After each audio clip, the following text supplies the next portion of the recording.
Ave María Purísima, sin pecado concebida. Bienvenidos, queridos hermanos, a esta catequesis de la Divina Misericordia. Como saben, estamos avanzando en la vida de Santa Faustina según cómo lo relata ella en su diario espiritual y cómo los distintos estudios que se han ido haciendo en torno a la vida de Santa Faustina se va marcando un hilo histórico. Lo vamos presentando aquí en estas catequesis para aprender un poco de cómo Jesús iba preparando a Santa Faustina como apóstol de la Divina Misericordia, cómo le fue entregando a ella todos los tesoros de la Divina Misericordia, de la devoción a la Divina Misericordia, como la imagen, la fiesta, qué iba pasando con cada uno de estos elementos, la coronilla, y también una cuestión espiritual, y eso lo vemos más bien en las charlas de espiritualidad día por medio. Hoy vamos a ver un tema muy providencial, digo providencial porque estamos en esta campaña de las coronillas por las dos vidas y hoy llegamos justamente a aquellos días de septiembre de 1935, en particular el 13 de septiembre de 1935, cuando Jesús le revela en esa noche la coronilla. Hasta entonces no teníamos coronilla. Santa Faustina tenía ya en septiembre de 1935, tenía ¿cuántos años? Si nació en agosto de 1905, tenía ya 30 años. Estaba en la ciudad de Vilna, ya estaba pintada la imagen, recordemos, en ese mismo año 1935 se había hecho la primera gran exposición pública y fiesta de la Divina Misericordia. Lo hemos contado en una de las catequesis. Pero no estaba la coronilla, no existía hasta agosto de 1935, no existía lo que nosotros llamamos hoy la coronilla de la Divina Misericordia. Por eso es muy importante esa noche entre el 13 y el 14 de septiembre de 1935, cuando pasa aquello que relata Santa Faustina en el numeral 474 al numeral 476. Vamos a leer y comentar brevemente porque, bueno, hay un antes y un después. Recordemos que Jesucristo en los Evangelios revela la oración y pide que recemos el Padre Nuestro. Si bien es una revelación pública y a todos digamos, como que nos sentimos llamados por Dios, todos los católicos, a rezar el Padre Nuestro. Ahora, esta es una revelación privada, pero sin embargo sigue siendo la palabra del Señor, la palabra de Jesús, para aquellos que libremente quieran seguir esta devoción, a rezar esta oración. Jesús la revela. Después del Padre Nuestro, Jesús reveló la coronilla a la Divina Misericordia, una oración enseñada de principio a fin por Jesucristo. Leemos un poco para comprender mejor el contexto de esta oración. Numeral 474. Viernes 13 de septiembre 1935. Vieron que nosotros decimos el viernes 13, ¿no? Mala suerte. Bueno, esas supersticiones. Miren cuánta providencia, en cuánto amor de Dios, que un viernes 13 al atardecer, Señor le revela la coronilla, ¿no? Por la tarde, estando yo en mi celda, recordemos que celda es la habitación de las religiosas, no es otra cosa, vi al ángel ejecutor de la ira de Dios. Voy a hablar al final de esta catequesis lo que significa la ira de Dios. Tenía una túnica clara, el rostro resplandeciente, una nube debajo de sus pies. De la nube salían rayos y relámpagos e iban a las manos, y de su mano salían y alcanzaban la tierra.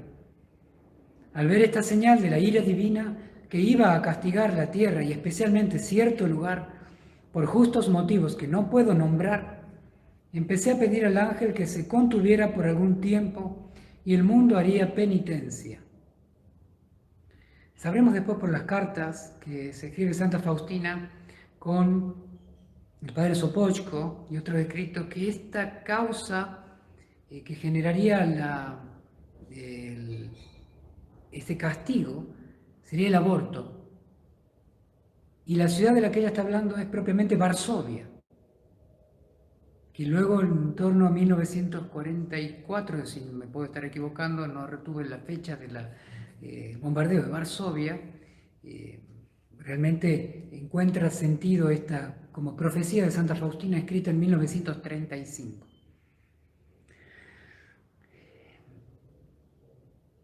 Pero mi súplica, escribe Santa Faustina, era nada en comparación con la ira de Dios. En aquel momento vi a la Santísima Trinidad. La grandeza de su majestad me penetró profundamente y no me atreví a repetir la plegaria. En aquel mismo instante sentí en mi alma la fuerza de la gracia de Jesús que mora en mi alma. Al darme cuenta de esta gracia, en el mismo momento fui raptada delante del trono de Dios. Oh, qué grande es el Señor y Dios nuestro, e inconcebible es su santidad. No trataré de describir esta grandeza, porque dentro de poco la veremos todos, tal como es. Me puse a rogar a Dios por el mundo con las palabras que oí dentro de mí. Numeral 475 que continúa la narración. Cuando así rezaba, vi la impotencia del ángel, que no podía cumplir el justo castigo que correspondía por los pecados. Y aquí una primera indicación de lo que significa la ira de Dios. El justo castigo que correspondía por los pecados. Sigue escribiendo Santa Faustina. Nunca antes había rogado con tal potencia interior como entonces. Las palabras con las cuales suplicaba a Dios son las siguientes. Padre eterno, te ofrezco el cuerpo y la sangre, el alma y la divinidad de tu amadísimo Hijo, nuestro Señor Jesucristo, por nuestros pecados y los del mundo entero. Por su dolorosa pasión, ten misericordia de nosotros. Numeral 476, que continúa con esta revelación. A la mañana siguiente, cuando entré en nuestra capilla, oí esta voz interior. Ya estamos en el día 14 de septiembre de 1935. Por eso que se dice que la fundación de la Coronilla está entre el 13 y el 14 de septiembre. Porque el 13 es la primera revelación y el 14 es el pedido y ya concretamente el Señor que le enseña cómo rezar esta oración. Justamente un día especial de la exaltación de la Santa Cruz. El día de la Santa Cruz. A la mañana siguiente, cuando entré en nuestra capilla, oí esta voz interior. Cuantas veces entres en la capilla, reza enseguida esta oración que te enseñé ayer. Cuando recé esta plegaria, oí en el alma estas palabras. Esta oración es para aplacar mi ira. La rezarás durante 9 días con un rosario común del modo siguiente. Primero rezarás una vez el Padre Nuestro y el Ave María y el Credo. Después, en las cuentas correspondientes al Padre Nuestro, dirás las siguientes palabras. Padre eterno, te ofrezco el cuerpo y la sangre, el alma y la divinidad de tu amadísimo Hijo, nuestro Señor Jesucristo, como propiciación de nuestros pecados y los del mundo entero. En las cuentas del Ave María dirás las siguientes palabras. Por su dolorosa pasión, ten misericordia de nosotros y del mundo entero. Para terminar dirás 3 veces estas palabras. Santo Dios, Santo fuerte, Santo inmortal, ten piedad de nosotros y del mundo entero. Queridos hermanos, aquí está la revelación de Jesucristo por medio de la Divina Misericordia que hace de la coronilla de la Divina Misericordia. Pronto haremos una catequesis ya de los distintos elementos. Lo hice hace 5 meses. Ustedes pueden buscarla en el canal nuestro de Habla el Mundo, en YouTube. Ingresan, se ven todos los videos de hace 8 meses. En torno a mayo, junio, hice una catequesis exhaustiva de cada uno de los elementos de la Divina Misericordia. 5 catequesis dedicadas a la fiesta, 5 a la imagen, 5 a la coronilla, 5 a la hora de la misericordia, 5 catequesis dedicadas a la difusión. Y no sé si en vez de 5 fueron 7 catequesis por cada uno de estos elementos. Por tanto, esto lo que estoy diciendo es muy escueto. No voy a abarcar las promesas, no voy a abarcar explicaciones detalladas de cada palabra, de la coronilla y del contexto. Pero sí tiene que quedar la idea siguiente. Esta coronilla es revelada por Jesucristo y es para nosotros. Acá dice para 9 días, que Jesús le enseña a Santa Faustina a rezar en 9 días. Pero a lo largo del diario espiritual, Jesús varias veces le pide, reza ahora esta oración que te enseñé. Reza en este momento, cuando la lleva a ella a y le pide oración por una determinada persona que está en agonía, le pide que rece la coronilla, incesantemente. Entonces, la coronilla vamos a ver que es una oración que Jesús quiere que sea rezada con múltiples intenciones, da muchas promesas y sobre todo en temas de la agonía, pero sobre todo, como lo muestra aquí en este numeral, para detener la ira de Dios. ¿Qué es la ira de Dios? Como les decía recién, Santa Faustina nos da unas palabras con las que nos explica. El justo castigo que corresponde a los pecados. San Pablo ya dice en la carta a los romanos que el salario del pecado es la muerte. El salario del pecado es la muerte. Lo que paga el pecado es la muerte. El pecado engendra muerte.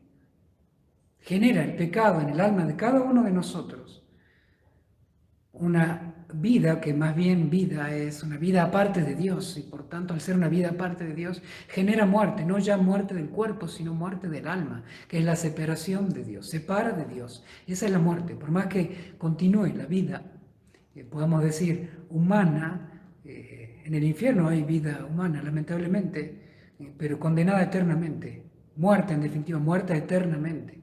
Es vida humana porque es un alma humana que luego en la resurrección de los cuerpos resucita para la condenación eterna, cuerpo y alma en el infierno. Pero se llama, en el infierno hay muerte eterna, y ese es el fruto del pecado. Entonces, Dios mismo, el que permite ciertas circunstancias en nuestra vida con las cuales corrige como un padre bueno que quiere evitar la muerte eterna, corrige con determinadas circunstancias en nuestra vida para convertirnos, lograr nuestra conversión. Dios quiere nuestra conversión, salir del pecado y llegar a la gracia para lograr alcanzar la vida eterna. Dios es siempre un padre, cuando corrige es un padre.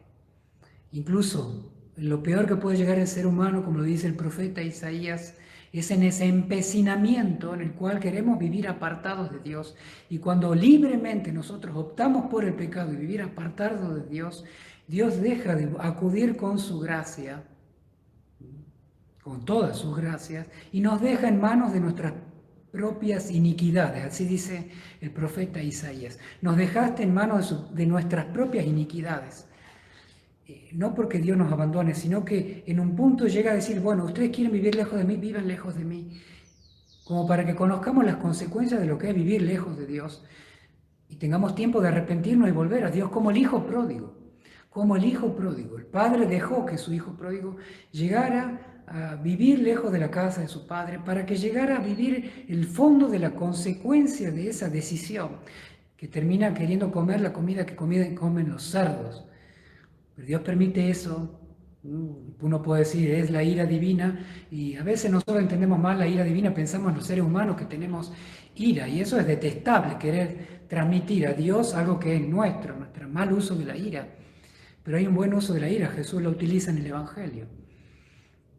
Pero la ira bíblica es una realidad bíblica, en el Antiguo y el Nuevo Testamento es una realidad teológica que no la podemos desconocer, tenemos que conocerla bien, y significa ese castigo que Dios permite en orden a nuestra conversión, al volver al bien y a la vida eterna. Dios ve como un padre los verdaderos bienes de nuestra vida y Él no se deja llevar por nuestros pedidos. A veces nuestros pedidos son tan egoístas, pedimos cosas materiales, salud, dinero y amor, cosas de este mundo. Pedimos a veces como paganos y no conocer y amar la voluntad de Dios. Y no saber transformar el dolor en cruz. Eso no pedimos, pero a veces Dios, que es Padre, sabe que necesitamos eso para la vida eterna, la vida eterna. Entonces la ira divina en la Biblia significa antes que nada el castigo justo de nuestros pecados, el correctivo que Dios permite para que nosotros volvamos a Él e incrementemos nuestro amor a Él, porque habrá un bien mayor, siempre hay un bien mayor, un amor mayor. No descuidemos esta realidad. Entonces siempre confiemos, la Divina Misericordia es una confianza. Y Jesús nos da, miren qué bueno es Dios, que aun cuando merecemos los castigos porque nos apartamos de Dios, Dios nos da la coronilla. Dios con la coronilla nos da aquella oración, como lo muestra Santa Faustina en estos 3 numerales, la oración con la cual podemos atar las manos de Dios. Él nos da con sus manos una oración para nosotros atar las manos que prodigan el ángel ejecutor de la ira de Dios, el justo castigo de nuestros pecados, para atar esas manos justicieras. Nos da la coronilla. Dios es tan bueno que encima nos da aquello con lo cual evitamos el justo castigo de nuestros pecados. Qué bueno es Dios, y a veces nos quejamos. Bueno, lo peor que puede pasar es que no lo recemos, que no recemos la coronilla. Sobre todo en estos tiempos y ante esta principal intención que es rezar por las dos vidas. Por eso es tan valiosa esta oración.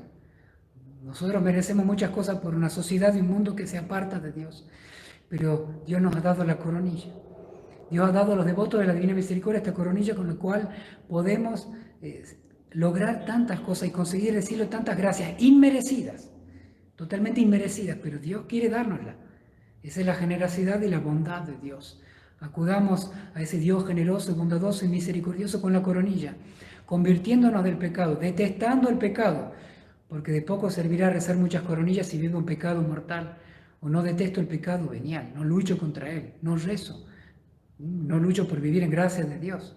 Recemos la coronilla y luchemos por la vida en gracia. Queridos hermanos, una alegría compartir nuevamente con ustedes esta hora de la misericordia, esta coronilla por las dos vidas que les pedimos difundan en su familia, en sus barrios, en sus amigos, hagan apostolado con la coronilla por las dos vidas para que detengamos este manto de muerte que se quiere sembrar en nuestro país.